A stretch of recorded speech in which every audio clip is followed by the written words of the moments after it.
E nesse culto, a casa estava o quê? Lotada, a casa estava cheia, porque o texto diz que não tinha como ninguém entrar mais.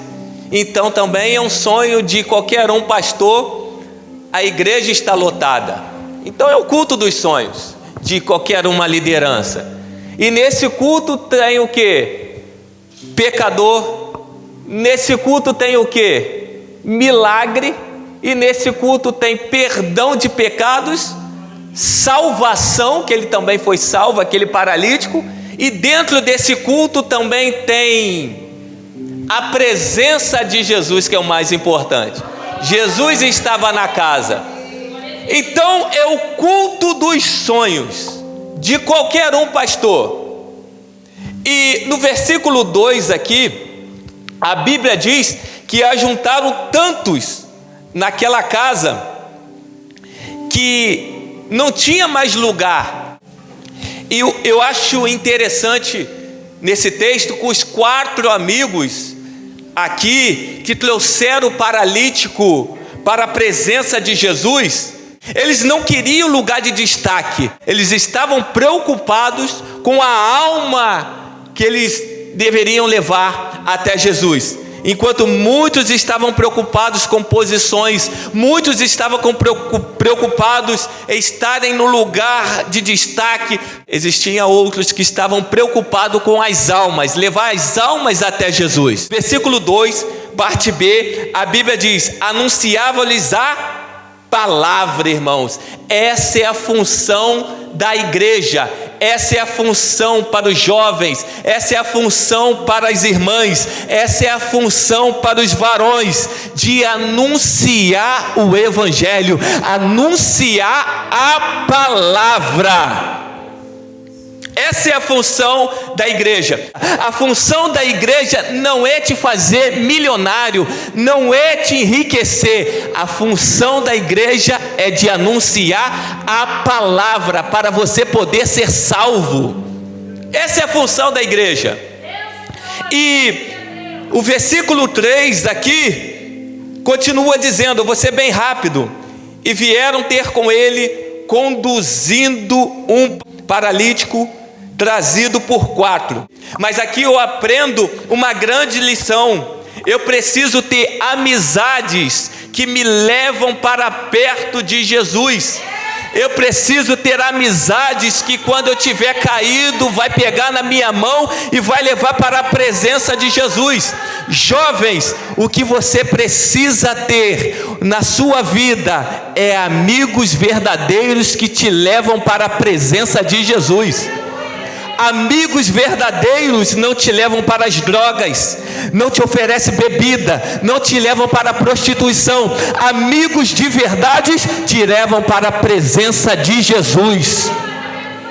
Primeiro, o verdadeiro amigo, ele se importa com você, porque quando eles souberam que Jesus estava na casa, eles lembraram: olha, tem um paralítico impossibilitado de andar. Ou seja, o verdadeiro amigo, ele se importa com você. Segundo, o verdadeiro amigo, ele não desiste de você. Por quê? Quando eles chegaram naquela casa, a casa estava lotada, não tinha como entrar. Se fosse talvez eu, se fosse talvez você, vamos voltar, presbítero Alexandre, que não tem mais jeito, a casa está lotada, não tem como entrar. Mas não, o verdadeiro amigo, como eu já disse, não desiste de você. Eles souberam: olha, a casa está lotada, mas parece que ali o Espírito Santo deu uma estratégia para eles. Alguém teve a ideia, olhou para cima e disse: olha, vamos ir pelo teto. Se não tem como entrar pela janela, se não tem como entrar pela porta, vamos ir por cima. Aqui também eu aprendo uma grande lição. Enquanto homens fecham portas na terra, Deus abre portas no céu. Me prova na Bíblia, claro que eu te provo na Bíblia. Você lembra de João na ilha de Patmos? João já velho, preso por anunciar o evangelho. Jogaram ele no cárcere. Para João, a vida dele já tinha acabado, terminado seu ministério. Mas dentro do cárcere, João ainda escreve o livro de Apocalipse. Ou seja, enquanto homens fecham portas na terra, Deus abre portas no céu. Então nessa noite eu quero te dizer uma coisa: Deus vai te dar estratégias para você ganhar almas. Deus vai te dar estratégias para você ganhar seu filho. Deus vai te dar estratégias para você ganhar sua família. Deus vai te dar estratégia para você ganhar os seus vizinhos. Deus, Ele dá estratégias. A casa estava lotada. Agora imagine comigo, 4 homens segurando um leito, correndo pela rua. Faça ideia, um mico. Para muitos, o que é aquilo lá? Talvez eu e você sentiríamos vergonha, mas eu não sei também a distância que eles percorreram com aquele paralítico. Não sei. Mas só sei de uma coisa: talvez se fosse um tentando carregar, ficaria pesado aquele fardo. A cama iria pesar. Talvez se fosse 2, ia continuar pesado. 3 também. Mas 4, cada um segurou em cada alça ali, ó, dividiu o peso. O que é que eu quero te ensinar nessa noite? Quando a igreja se conscientizar que a obra não é para um, a obra não é para 2, a obra não é para 3, a obra é para todos. Agora, enquanto estiver 1, 2, 3, 4 apenas fazendo, meu filho, vai ficar difícil. Daqui a pouco uns se esgotam, daqui a pouco uns desanimam, daqui a pouco uns retrocedem, daqui a pouco uns se desviam porque a luta é grande, se revolta com a igreja. Mas quando nós se unirmos, aí vai ficar mais leve. Deus conta comigo, meu irmão, Deus conta com você, Deus conta com toda a igreja. Meu irmão, tem gente que fala: eu não sei fazer nada. Você sabe sim, meu irmão.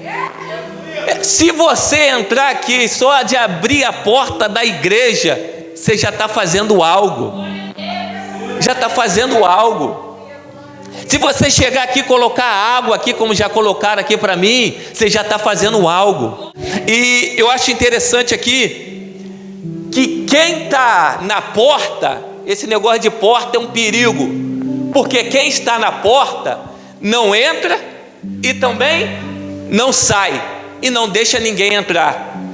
O problema de ficar na porta é um perigo, porque ele não entra, não sai e não deixa quem quer entrar na casa. Então nós precisamos nos posicionarmos.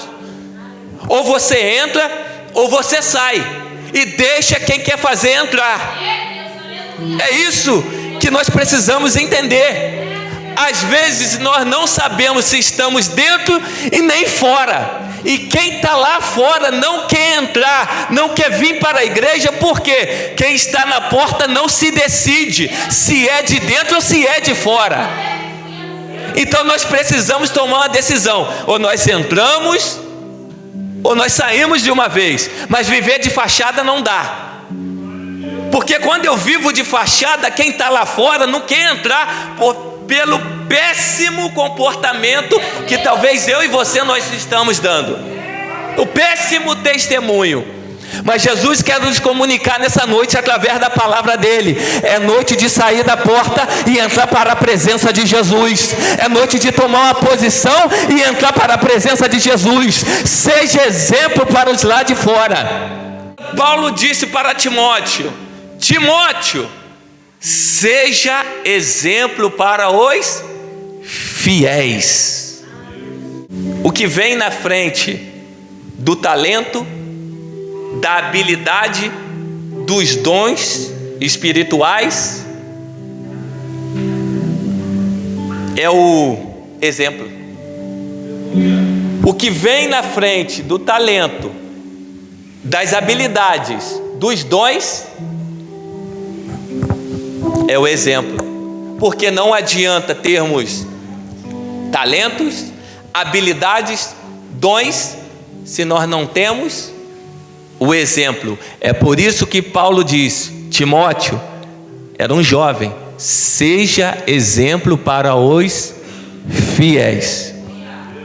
Mas o interessante aqui do texto é o seguinte: quando eles sobem naquela casa, com a maior dificuldade, eles abrem o telhado e descem ali com a corda, no centro da casa, aonde que Jesus estava. E Jesus, olhando para cima, a Bíblia diz que eles desceram o leito, e o versículo 5, ao qual eu li, diz assim: vendo-lhe Jesus a fé, disse ao paralítico: filho, perdoados estão os teus pecados. Eu acho interessante aqui que a Bíblia diz: vendo-lhes, plural, a fé daqueles 4 homens. Aquele paralítico não tinha fé, já não tinha fé. Talvez você conhece algum vizinho, algumas pessoas da tua família, que ele mesmo nem acredita mais nele. Mas se você tiver fé, por ele é o suficiente para Jesus também fazer a obra na vida dele. Porque esse paralítico não tinha fé. Jesus, vendo a fé daqueles 4 homens, perdoou os pecados dele. Mas o interessante, que eu já vou concluir, o interessante de tudo é o seguinte: Jesus, ele disse: perdoados estão os seus pecados. Aquele paralítico, talvez era a última coisa que ele queria ouvir, era isso: perdoados estão os seus pecados. Porque o camarada era paralítico. Aí Jesus, ele está esperando o quê? Está esperando uma cura, certo? Aí Jesus, em vez de curar ele, fala assim: perdoados estão os seus pecados. Talvez a última coisa que ele queria ouvir era aquilo. Ele queria cura, queria ser curado. Mas aqui eu aprendo uma coisa: você sabe por que Jesus priorizou perdoar os pecados daquele homem?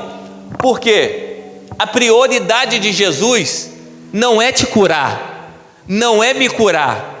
A prioridade de Jesus é salvar a alma. Por quê? A alma é eterna. Não adianta Jesus te curar hoje e você ir para o inferno. Então é mais fácil você morrer, talvez com uma enfermidade, mas pelo menos ser salvo. Então a prioridade de Jesus não é te curar. Ele até pode te curar, ele até pode fazer um milagre na sua vida, mas a prioridade, em primeiro lugar, a prioridade dele é salvar a sua alma. Porque a alma é eterna.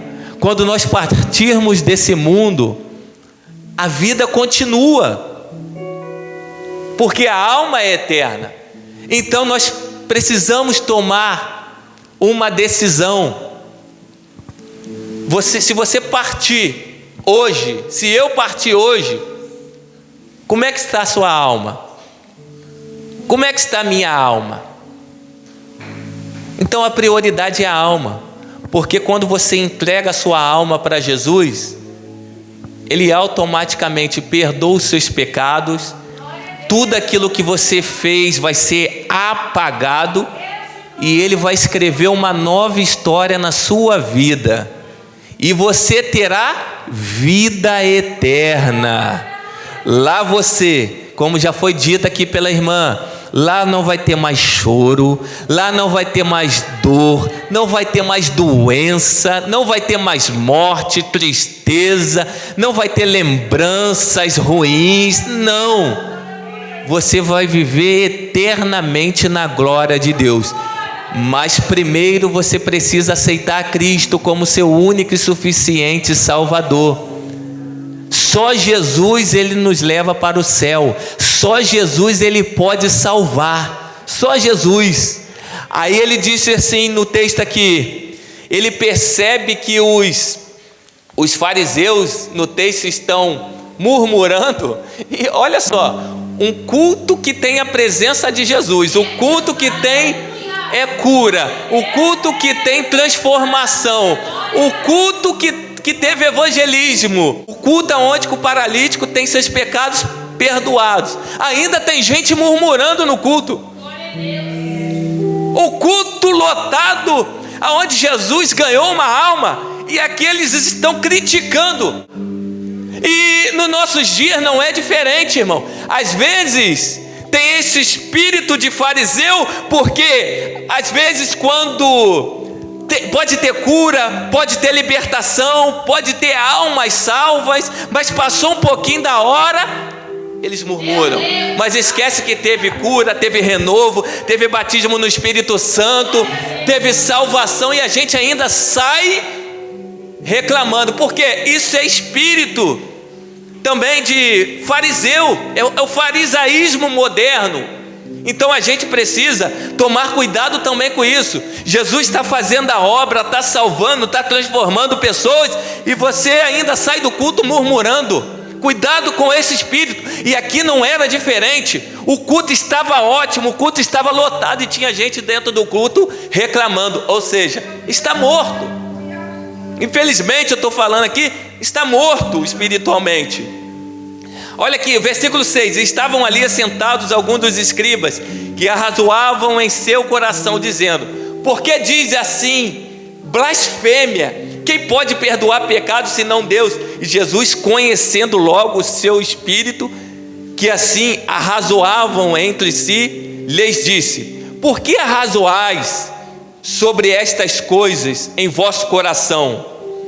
Qual é mais fácil, dizer ao paralítico: estão perdoados os seus pecados, ou dizer-lhe: levanta-te, toma o teu leito e anda? Ora, para que saibais que o Filho do Homem tem na terra poder para perdoar pecados, disse ao paralítico: a ti te digo, levanta-te, toma o teu leito e vai para a tua casa. E levantou-se e, tomando logo o leito, saiu em sua presença de todos, de sorte que todos admiravam e glorificavam a Deus, dizendo: nunca vimos tal coisa.